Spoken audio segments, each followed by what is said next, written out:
So Mobile World Congress, the biggest smartphone trade show in the world, will take place in Barcelona, Spain in just over a month. It is the largest gathering focused on mobile tech and has become known as the host of some of the biggest smartphones launches. So for more on this, we're now joined by tech expert, that's Venktess. And Carl, good to have you. And let's talk about this. Having attended these events in the past, what do you think we can expect?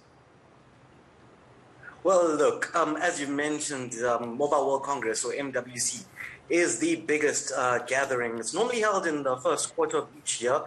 And the important part about it is that what you'll see at the event is it sort of sets the tone for the kind of new technologies we can expect to be released in smartphones throughout the year ahead.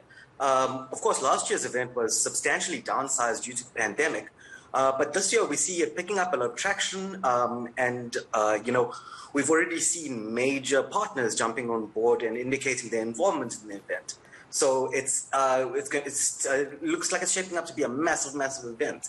In terms of smartphone launches, we can see our big manufacturers actually coming to the party for this one, and we will see a lot of side events. I think when it comes to big manufacturers like Samsung, for example, they've launched their S series, their flagship series, every single year at Mobile World Congress. Also Nokia as well, known to be a big player, and of course Huawei as well as a sponsor and showcasing their own products as well. Yeah. So really exciting event to look forward to. But also at the same time, we've also seen, 5G connectivity on the rise in South Africa. We know that, a Chinese company has indicated a breakthrough in 6G. When can we expect this in the country? So, of course, we will hear a lot more about this, especially at Mobile World Congress as well. But, as you mentioned, we definitely see 5G on the rise in South Africa. More base stations are being constructed by networks and providing wider access to the connectivity across the country. So right now we're at the stage where most of our devices, to be honest, are really playing catch up. Not everyone has a smartphone in South Africa that's 5G enabled. So we will eventually get to the stage, and with the new smartphones that are being launched, we should see each and every single one of these devices, even cheaper devices, having access to 5G technology.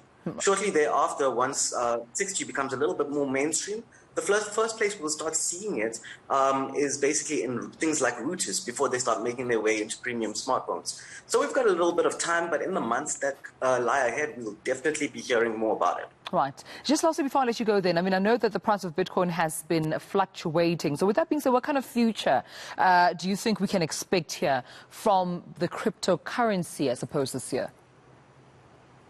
So Bitcoin has been so erratic over the past couple of months. Anyone who's been following the Bitcoin price would know it was sitting very much above 1 million rand just for one Bitcoin, which then slowly sunk over, just towards the end of 2022 to reaching, almost 600,000. That's a huge drop, 40% drop in Bitcoin in just a matter of weeks. So the unpredictability around it is so strong right now that anyone's guess is valid to see where we'll go in the future.